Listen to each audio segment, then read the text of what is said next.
Bismillahirrahmanirrahim. Assalamualaikum warahmatullahi wabarakatuh. Ketemu lagi kita dalam playlist yang sudah dirancang oleh Graito, yaitu politik embongan. Ya, sesuai dengan dinamika politiknya yang semakin lama semakin panas ini. Karena mendekati hari H.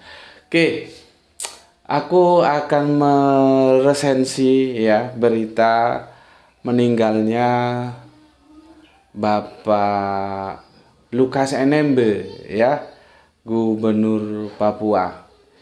Dan aku merasa bersalah, merasa ada hutang kalau aku sampai tidak mereview, meresensi berita berpulangnya Bapak Lukas NMB, ya. Kenapa? Nah, ikuti saja ya. Ceritanya ikuti saja. Begini. Tajuknya kali ini aku kasih tajuk ya. Sebuah kebijakan yang belum pernah diambil oleh gubernur manapun dan siapapun sekalipun dia beragama Islam. Ya, kebijakan ini belum pernah diambil, ya. Itu sejauh yang aku tahu. Tapi kalau misalkan nanti kamu punya data, sudah ada gubernur yang beragama Islam melakukan kebijakan itu, gitu ya. Ya berarti dataku kurang lengkap gitu aja ya. Tapi setahu yang aku cermati, aku belum tahu ya. Baru satu-satunya Bapak Lukas NMB yang notabene Kristiani inilah yang melakukannya. Ya, oke, ikuti dulu ceritanya ya.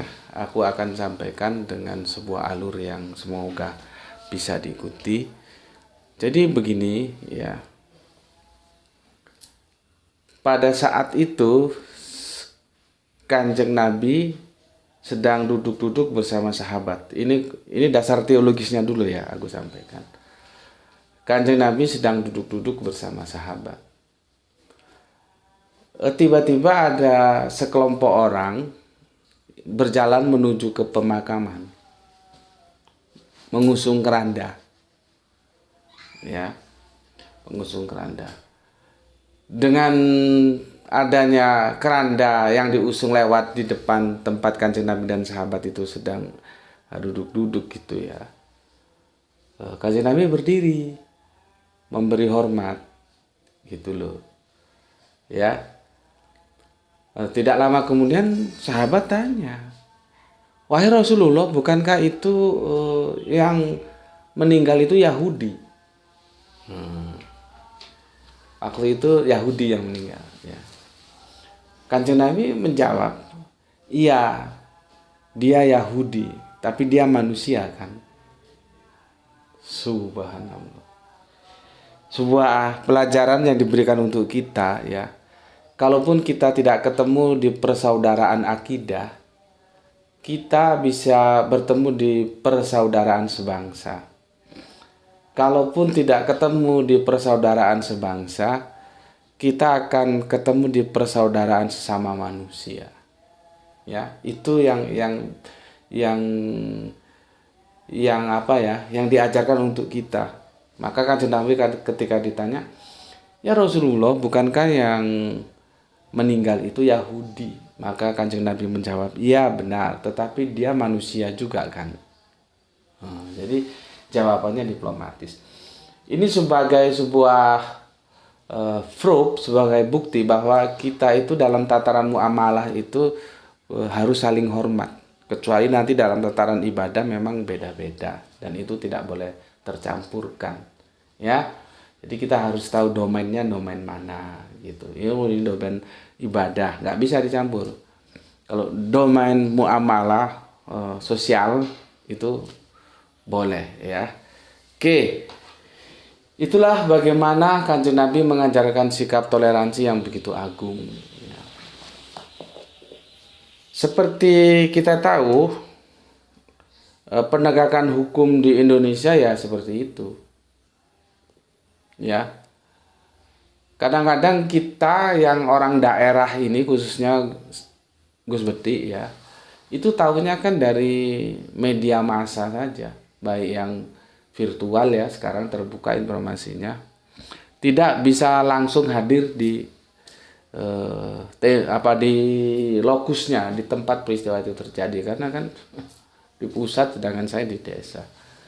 Jadi tahunya sebatas apa yang ada dalam informasi berita-berita virtual sekarang ya, karena sekarang nggak ada langganan koran, itu sudah jarang orang langganan koran ya. Kita tahu penegakan hukum itu ya seperti itu, sehingga menjadi ribet kita untuk membedakan apabila ada orang terjerat hukum itu benar-benar sebuah upaya penegakan hukum atau sebetulnya itu langkah politik. Nah, ini kan kita sulit, tidak tahu kita. Ya, si A, menteri si A, ya tertangkap dan dinyatakan tersangka oleh KPK, misalkan begitu. Ini misal saja supaya kamu acceptable. Ya, masalahnya itu benar-benar penegakan hukum atau itu sebetulnya aromanya politik. Artinya dia menjadi sesuatu yang di request atau di order ya oleh lawan politiknya. Dan itu tidak benar ketika KPU itu dijadikan alat politik. Itu kan dibikinkan untuk penegakan hukum ya, bagaimana khususnya itu kan khusus menangani korupsi itu. Korupsi ini yang ada ini bisa ditekan serendah mungkin gitu. Namun lagi-lagi apalagi di nuansa politis yang sekarang ini ya, tahun-tahun politis nanti, kita agak sulit untuk melihat itu penegakan hukum atau sebetulnya beraroma politik saja sih gitu. Nah, seperti yang kita tahu ya, Bapak Lukas NMB ya, Bapak Gubernur ini kan dalam proses hukum ya, itu KPK ya. Kalau nggak salah KPK itu, tolong kalau salah dikoreksi. Artinya beliaunya lagi berproses hukum dengan tuduhan korupsi seperti itu ya. Nah, aku tidak mau masuk ke situ karena seperti yang aku bilang tadi, kita sulit, khususnya aku, ini sebetulnya benar-benar penegakan hukum atau sebetulnya sentimen politis saja sehingga dia diorder, di request gitu ya. Sulit aku membedakannya, maka aku tidak masuk ke situ ya. Aku masuk ke sisi lain kebijakan-kebijakan beliau ketika memimpin Papua gitu ya. Oke. Berita tersebar dan kalian bisa lihat di YouTube atau di kiriman-kiriman WA ya. Pemakaman beliau itu sempat diwarnai insiden ya, pembakaran dan pengerusakan perkantoran, perbankan ya. Ada berapa rumah itu atau berapa kantor yang dibakar, yang dirusak ya. Dan kita tahu pengunjung begitu membludak dan sangat banyak sekali yang mengantar beliau ke peristirahatan terakhir. Ya. Dan alhamdulillah akhirnya hadir seorang bapak ya, sepertinya beliau juga tokoh Papua yang menyadarkan semuanya saudara-saudara kita di Papua, ayo kita hantarkan bapak kita yang kita hormati ya dengan warna-warna kebaikan ya. Jadi jangan lagi ada bakar-bakaran atau sesuatu yang anarkis, sehingga kita orang Papua bisa membuktikan bahwa kita adalah orang yang juga berperilaku baik gitu. Dan bagiku itu sangat positif dan akhirnya memang bakar-bakaran itu sudah tidak lagi berlanjut ya. Aku coba melihat dari perspektif lain ya, kenapa terjadi bakaran-bakaran itu. Itu adalah wujud sebuah protes atas perlakuan yang diberikan, yang diterima oleh sosok yang dihormati mereka, yaitu gubernur mereka, Bapak Lukas NMB. gitu loh. Jadi itu sebetulnya wujud pelimpahan kekesalan aja. Ya, kenapa orang yang mereka hormati ya, mereka sangat perhatikan ya, tiba-tiba mendapat perlakuan yang kita tahu, yang aku bilang tadi, hukum tadi itu ya. Dan aku tidak akan masuk ke sana ya. Oke, dari sini kita bisa lihat apapun alasannya ya, karena alasan itu kadang-kadang benar juga, kadang-kadang salah. Bisa kita garis bawahi, Pak Lukas NMB itu punya tempat di hati rakyatnya. Terlepas beliaunya salah atau tidak salah ya, terlepas itu penegakan hukum atau aromanya aroma politik saja ya, yang sehingga beliau harus berurusan dengan KPK, itu hal lain ya. Tetapi dengan animo masyarakat yang itu banyak loh jumlahnya itu ya, konsentrasi massa bisa segitu banyak, itu membuktikan bahwa Bapak Lukas NMB itu ada di hati rakyatnya. Dan bentuk pelampiasan kekecewaan mereka ya seperti itu. Tapi sekali lagi alhamdulillah sudah berhasil ditenangkan oleh seorang bapak, terus mengambil waktu untuk memberikan sebuah masukan, saran gitu ya, pitutur kata orang Jawa ya, dan akhirnya tidak berlanjut. Tapi aku tidak tahu bapak siapa namanya, sepertinya dia tokoh Papua juga ya. Oke, yang perlu digarisbawahi bahwa Bapak Lukas NMB ada di hati rakyatnya, gitu ya. Oke. Selanjutnya lagi aku sampaikan, aku itu orang yang tidur itu selalu bersanding dengan radio, ya, bersanding dengan radio. Yang tak apa aja, entah itu ludruk, tahu ludruk ya, sandiwara Jawa, atau berita, atau musik, atau apapun lah ya, itu aku selalu bersanding dengan radio sampai nanti ketiduran, radionya bunyi sendiri ya. Dari sejak kecil aku begitu, dari sejak SMP itu kalau tidur itu di sampingku radio gitu ya. Tibalah suatu malam, aku malam itu dengarkannya dari RRI, programanya yang nasional tuh program berapa ya? Lupa aku ya, kan ada program 1, program 2, program 3. Itu dari RRI pusat ya, berarti program berapa aku lupa. Aku dengar berita itu ya. Beritanya adalah Bapak Lukas NMB itu mengambil dana ya, tentunya dari dana APBD ya, daerah ya, sejumlah dana untuk membeli sapi. Dan sapi itu dibagikan ke seluruh distrik daerah pemerintahannya dalam rangka memperingati Hari Raya Idul Kurban. Di situ aku sempat shock, sempat terkagum, tersentak atau ketenggengan kata orang Jawa. Karena dari namanya saja kita sudah tahu, waktu itu aku NMB-nya itu nggak begitu jelas, akhirnya aku cari. Yang aku jelas itu Lukas NMB. Nah, itu dari RRI program berapa itu beritanya aku dapatkan. Terus aku cari-cari informasi, oh Pak Lukas NMB ini. Ya. Bagaimana sosok pemimpin yang notabene Kristiani ya, tapi memberikan apresiasi kepada saudaranya yang Islam yang sedang memperingati Hari Raya Idul Kurban. Dia mengambil dana untuk membeli sapi-sapi dan dibagikan kepada semua distrik di wilayah pemerintahannya. Itu adalah sebuah kebijakan yang seperti tadi aku bilang, kalau aku misalkan kurang data tolong dibenarkan, yang belum pernah diambil oleh gubernur manapun sekalipun dia beragama Islam.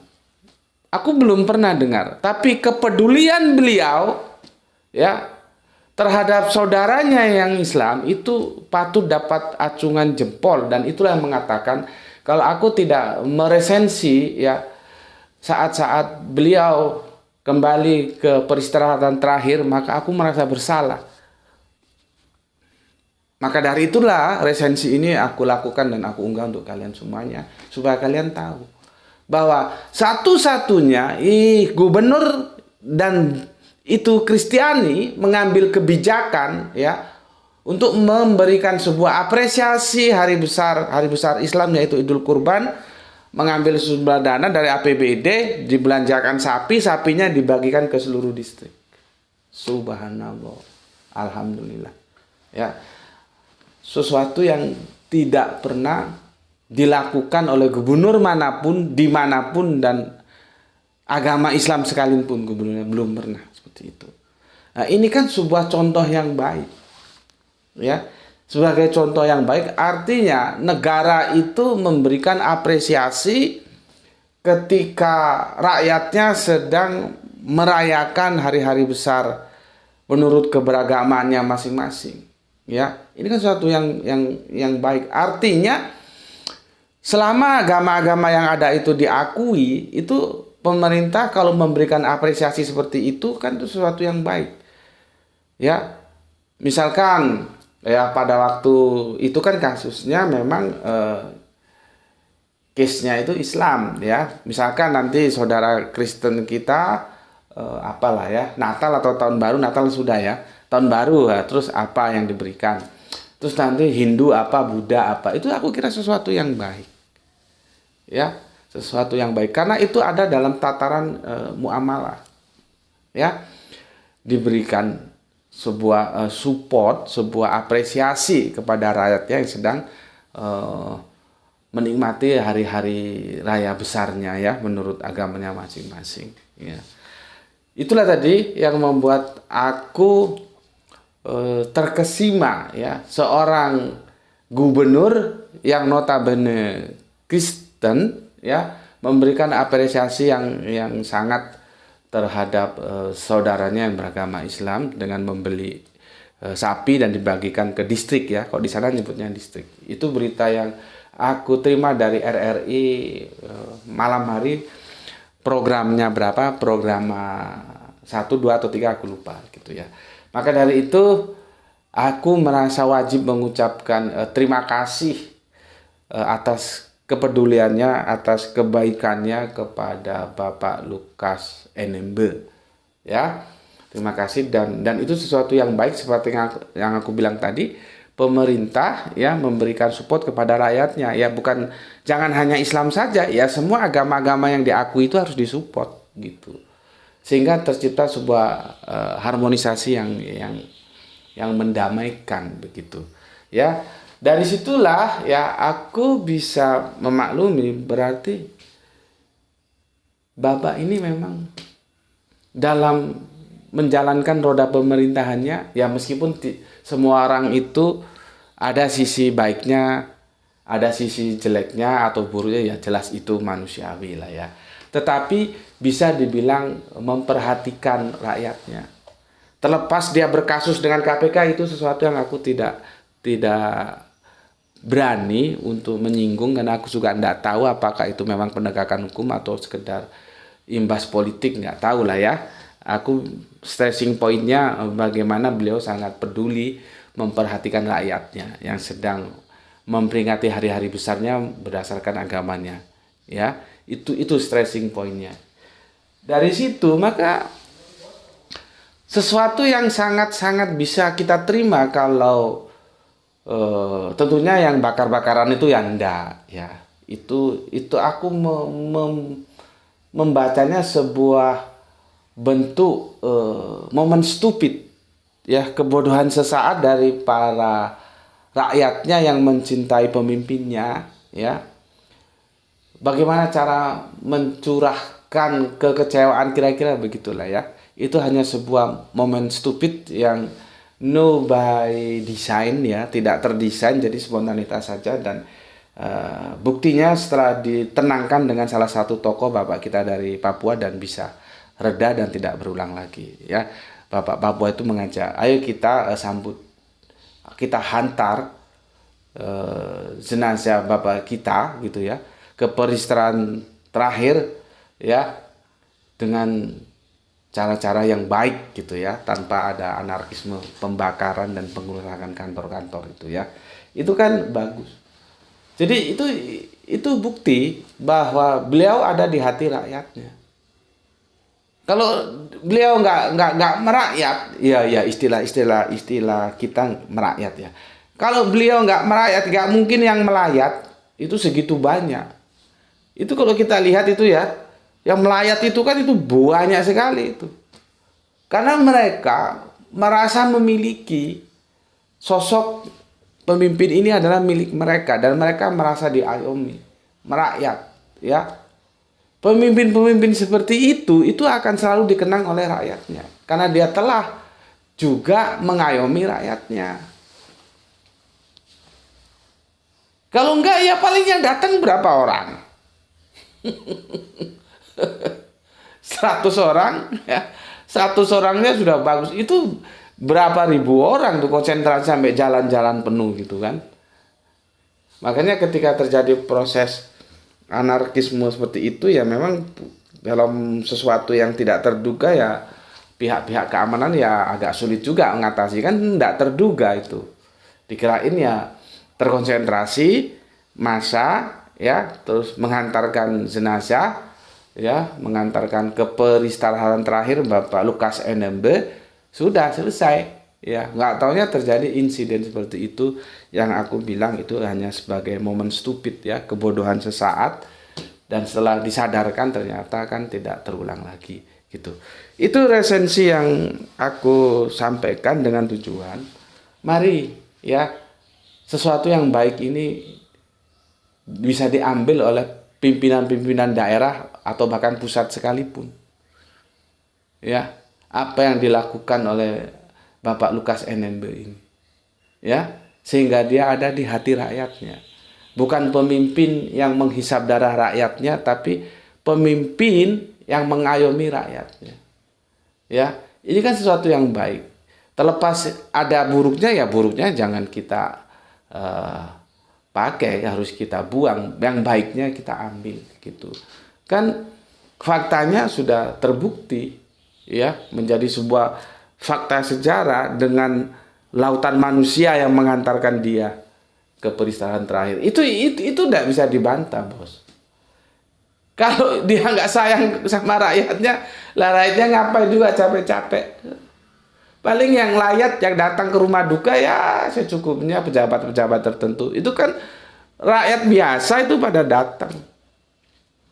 Itu berarti sebuah proof, sebuah bukti beliaunya memang merakyat, karena beliaunya memimpin itu memikirkan rakyatnya. Nah ini ya seharusnya dicontoh oleh pemimpin-pemimpin lain, baik itu gubernur tingkat daerah ataupun pusat. Bagaimana terjadi harmonisasi antara pemerintahan yang diwakili oleh pemimpin-pemimpinnya ya, entah itu level gubernur, bupati, camat, sampai nanti naik presiden, menteri atau apapun lah ya. Itu terjadi harmonis gitu loh. Jangan mengambil kebijakan-kebijakan yang justru melukai hati rakyat. Misalnya jadi perebutan tanah, itu kan melukai hati rakyat. Rakyatnya yang seharusnya dilindungi tambah tanahnya diminta dengan alasan yang inilah yang itulah. Nanti kalau nggak bisa terus dihadapi dengan kekerasan, kan ya repot. Gitu loh ya, repot jadinya. Jadi jangan sampailah rakyat itu dilukai hatinya ya, saling. Kalau pemimpin itu menyayangi rakyatnya, pasti rakyatnya juga menghormati pemimpinnya gitu ya. Oke, sampai di sini dulu resensi tentang berpulangnya Bapak kita Lukas NMB ya, yang sudah menuju ke peristirahatan terakhirnya ya. Dan aku dari sini yang menyampaikan turut berbelasungkawa dan mengucapkan terima kasih atas kebaikannya selama ini, dan salam untuk semua saudara-saudaraku di tanah Papua ya. Terima kasih dan sampai kita mudah-mudahan insya Allah ketemu dalam rubrik mampir sorry, rubrik kita adalah politik embongan berikutnya. Matur nuwun, assalamualaikum warahmatullahi wabarakatuh.